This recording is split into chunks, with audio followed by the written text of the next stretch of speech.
여러분, XRP만 보고 있으면 오히려 더 큰 그림을 놓칠 수 있습니다. 왜냐하면 새 금융 시스템은 하나의 코인이 전부 다 가져가는 구조가 아니라 서로 다른 역할을 맡은 소수 핵심 자산들이 같이 움직이는 구조가 될 가능성이 크기 때문입니다. 그리고 그 그림에서 생각보다 훨씬 중요한 이름 하나가 있습니다. 바로 QNT입니다. 많은 사람들은 QNT를 잘 모릅니다. 알아도 그거 ERC-20 아냐?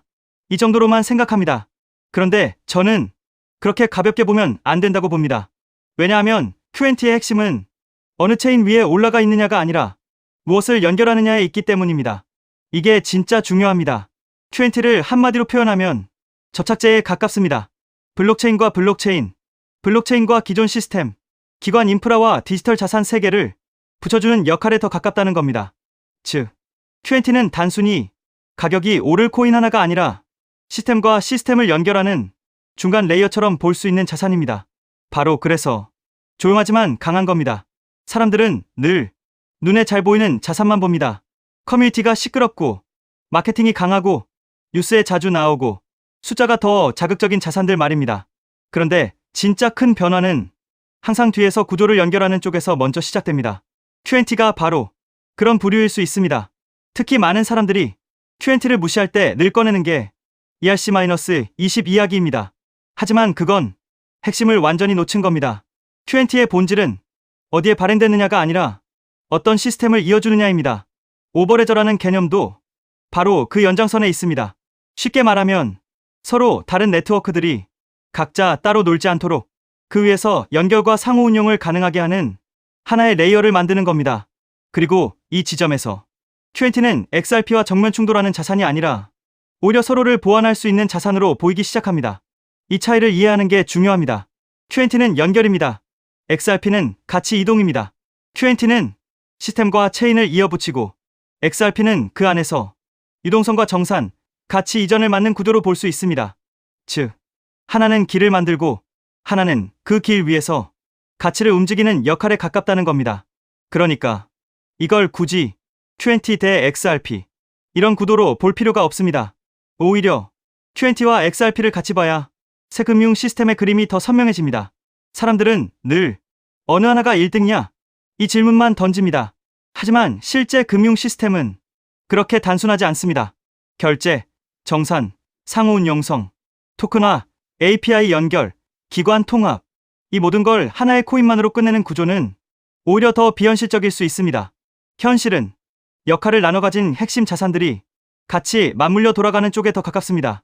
그리고 QNT는 그 중에서도 굉장히 조용하게 하지만 깊숙한 곳에서 중요한 역할을 맡을 수 있는 자산입니다.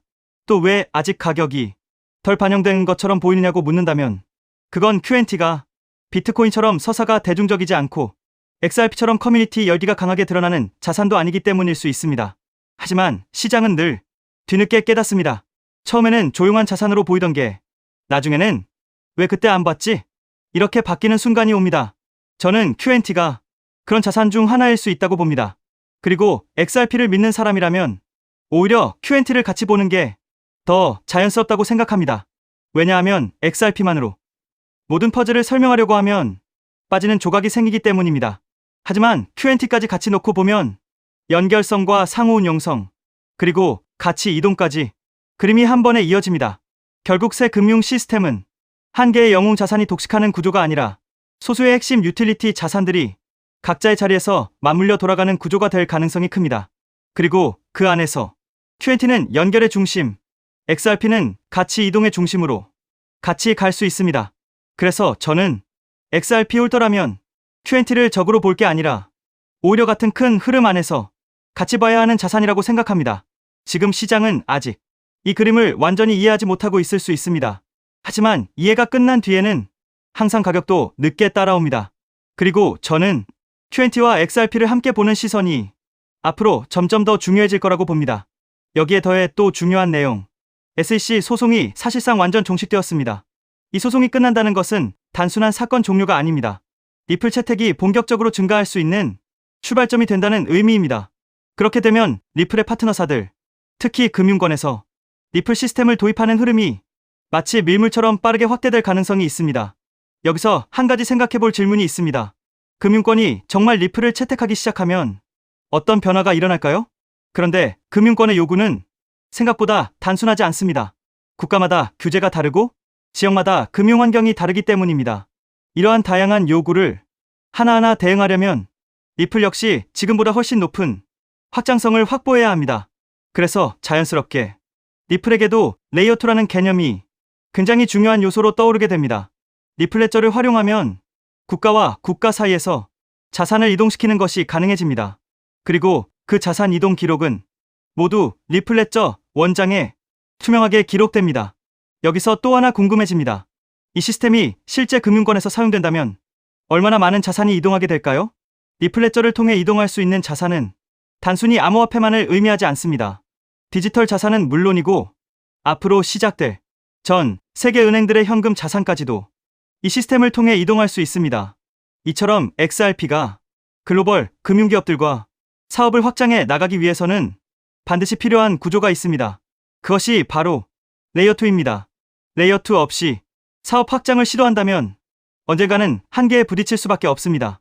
레이어1과 레이어2는 서로 경쟁하는 구조가 아니라 하나의 생태계를 만드는 공생 관계입니다. 여기서 중요한 질문이 하나 있습니다.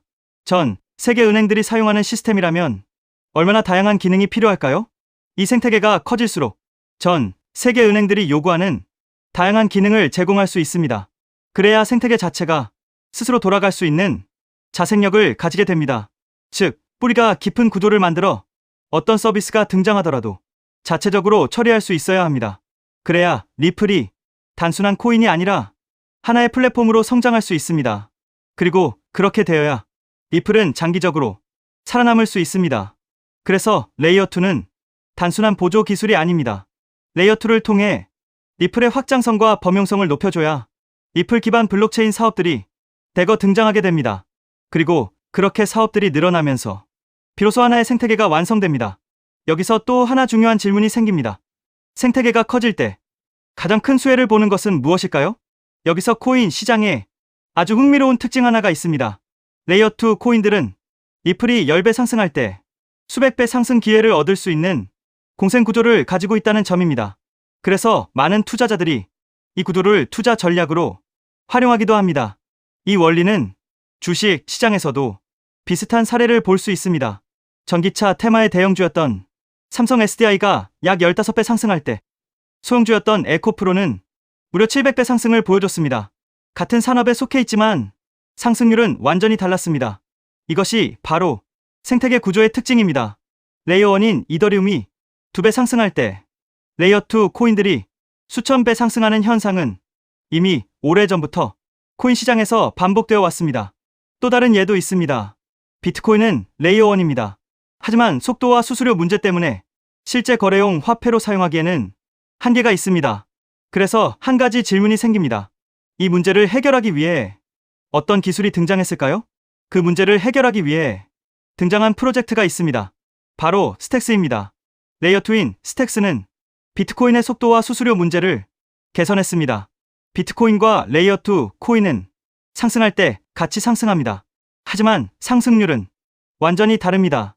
레이어1인 비트코인이 2023년 10월 대비 2024년 3월까지 약 190% 상승할 때 레이어2 코인인 스택스는 같은 기간 동안 무려 750% 상승했습니다. 그래서 자연스럽게 이런 결론이 나옵니다. 만약 XRP가 앞으로 10배 상승한다면 리플 레이어2 코인들은 100배, 1000배 상승 가능성도 충분히 기대할 수 있다는 것입니다. 여기서 이제 가장 중요한 질문이 생깁니다. 그렇다면 리플 생태계에서 레이어2 역할을 하는 코인은 무엇일까요? 첫 번째로 제가 우리 구독자분들께 소개해드릴 리플 관련 코인은 더 루트 네트워크, The Root Network입니다. 루트 네트워크 홈페이지를 보면 XRP Ledger Integration, 즉 다양한 블록체인을 XRP 레저로 통합하는 기능을 설명하고 있습니다. XRP 사용자들이 다른 코인들을 XRP 레저 환경에서도 사용할 수 있도록 확장해주고, 이 과정에서 루트 네트워크가 브릿지 역할을 하는 리플 전용 크로스체인 솔루션이라는 것을 확인할 수 있습니다. 그래서 리플 홀더라면 반드시 알아둘 필요가 있는 프로젝트입니다. 또 하나 중요한 특징이 있습니다. 바로 블록 리워드입니다. 리워드는 블록체인 네트워크 유지에 기여하는 채굴 활동에 대한 보상인데 이 보상이 XRP로 지급됩니다. 즉, 룬 네트워크의 기축 통화가 XRP라는 의미입니다. 더 룬 네트워크는 XRP 확장을 위한 역할을 하지만 이더리움의 EVM 구조를 기반으로 레이어 1을 개발한 프로젝트이기 때문에 직접적으로 XRP 체인을 사용하지 않는다는 한계도 존재합니다. 하지만 지금 소개하고 있는 이 코인은 리플 블록체인에서 개발된 유일한 레이어 2 프로젝트입니다. 그래서 향후 XRP가 10배 상승한다면 이 코인은 100배, 1000배 상승 가능성도 충분히 기대해 볼 수 있습니다. 여기서 많은 분들이 이 질문을 하실 수 있습니다. 도대체 이 코인은 어떤 구도를 가지고 있을까요? 이 코인 홈페이지를 보면 메인 화면에 XRP 생태계를 위한 사이드체인이라는 프로젝트 목표가 명확하게 적혀 있습니다. 사이드체인은 XRP 체인을 더 원활하게 구동할 수 있도록 지원해주는 체인을 의미합니다. 그래서 XRP 생태계가 커질수록 이 코인의 사용처도 폭발적으로 늘어날 수 있습니다. 또한 이 코인의 이용자가 늘어날수록 XRP 역시 더 안정적인 환경에서 서비스를 제공할 수 있습니다. 그래서 이 두 코인은 공생 관계라고 볼 수 있습니다. 이 코인의 백서를 보면 XRP 레저의 포크라고 설명되어 있습니다. 하드포크와 비슷한 개념인데 XRP의 장점은 유지하면서 레이어2의 핵심 가치인 확장성을 개선하기 위해 추가적인 코드 개발 가능성을 열어둔 구조입니다. 그래서 이 프로젝트는 레이어2 스마트 컨트랙트를 담당한다고 설명하고 있습니다. 향후 리플 생태계에서는 결제는 레이어 1, 즉 리플 레저에서 처리되고 어플리케이션과 서비스 영역은 레이어 2인 이 프로젝트를 통해 처리될 가능성이 있습니다. 사실 이 부분 때문에 리플 기술 커뮤니티에서는 하나의 우려가 나오고 있습니다. 앞으로 이 코인으로 수요가 너무 많이 몰릴 수 있다는 것입니다. 레이어 2는 블록체인이라는 뿌리 위에서 꽃과 열매 역할을 하는 블록체인 애플리케이션들을 연결하는 역할을 합니다. 그런데 이 중요한 연결 구조가 거의 코인 하나에 집중되어 있습니다. 그래서 기술자 커뮤니티에서는 이 코인이 혹시 XRP보다 더 커질 수도 있는 것 아니냐는 우려까지 나오고 있습니다.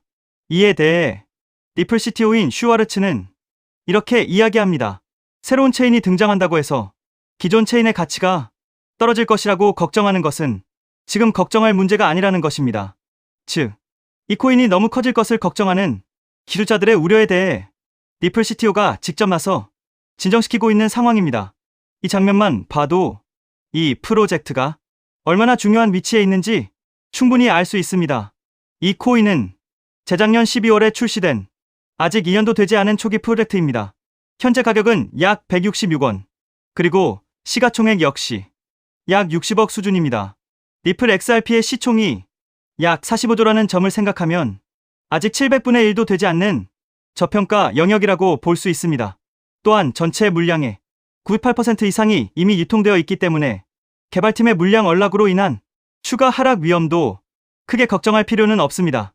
이 코인은 리플과 직접 연결되어 앞으로 리플 생태계에서 핵심 역할을 맡게 될 가능성이 있습니다. 그래서 리플 CTO의 집중적인 관리도 받고 있습니다. 그런데 아직까지 저평가 상태인 이유가 있습니다. 리플사가 이 프로젝트에 직접 깊게 관여하고 있음에도 아직 공개적으로 크게 드러내지 않고 있기 때문입니다. 리플의 SEC 소송이 사실상 완전히 끝나 이제 금융권 사업 확장이 전략적으로 시작될 수 있습니다. 그 시점이 되면 이 코인은 폭발적인 움직임을 보일 수 있습니다. 그래서 지금은 리플 네트워크 내부 거래 정도로만 조심스럽게 운영되고 있는 것으로 추정됩니다. SEC 소송이 사실상 종식되어 리플 채택은 곧바로 확대될 가능성이 매우 높습니다. 그에 따라 금융권의 리플 시스템 도입 역시 확장됩니다.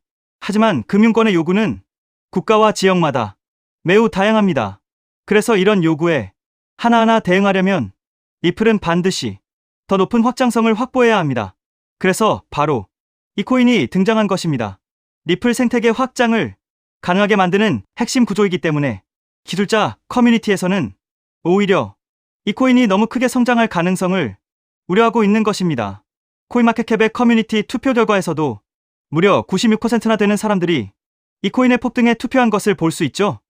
리플 XRP의 성장과 함께 수백, 수천 배 동반 성장할 이 코인 정보를 저희 구독자 여러분들께만 무료로 공유해 드리려고 합니다. 딱 10만 원이면 됩니다. 많은 돈도 필요 없습니다. 단 10만 원만 묻어두셔도 올해 인생의 방향을 바꿀 수 있는 코인입니다. 그런데 왜 지금 이 자리에서 이름을 바로 공개하지 않느냐고요? 이유는 단순합니다. 유튜브에서 이름이 공개되는 순간 세력들이 바로 움직입니다. 가격을 흔들고 판을 뒤집습니다. 그리고 뉴스가 나오고 사람들이 몰리기 시작하면 그때는 이미 늦습니다. 이 시장은 정보가 퍼진 뒤에 사는 사람이 아니라 퍼지기 전에 움직인 사람이 가져가는 구조입니다. 결국 선점이 전부입니다. 이건 단순히 좋은 코인을 찾는 문제가 아닙니다. 지금 시장에서 2026년을 버티기 위한 필수 선택에 가깝습니다. 최근 시장 하락으로 원금 손실이 컸던 분들 많으시죠? 이 코인은 그런 분들도 한 번에 만회할 수 있는 가능성이 있는 구간에 있습니다. 그래서 저는 아무에게나 공개하지 않습니다. 저를 믿고 설문에 참여해 주시는 구독자분들께만 이익은 코인의 이름, 진입 구간, 그리고 목표 가격까지 모두 공유드리겠습니다. 당연히 저는 10원도 요구하지 않고 무료로 우리 구독자분들께만 공유해 드릴 겁니다. 왜?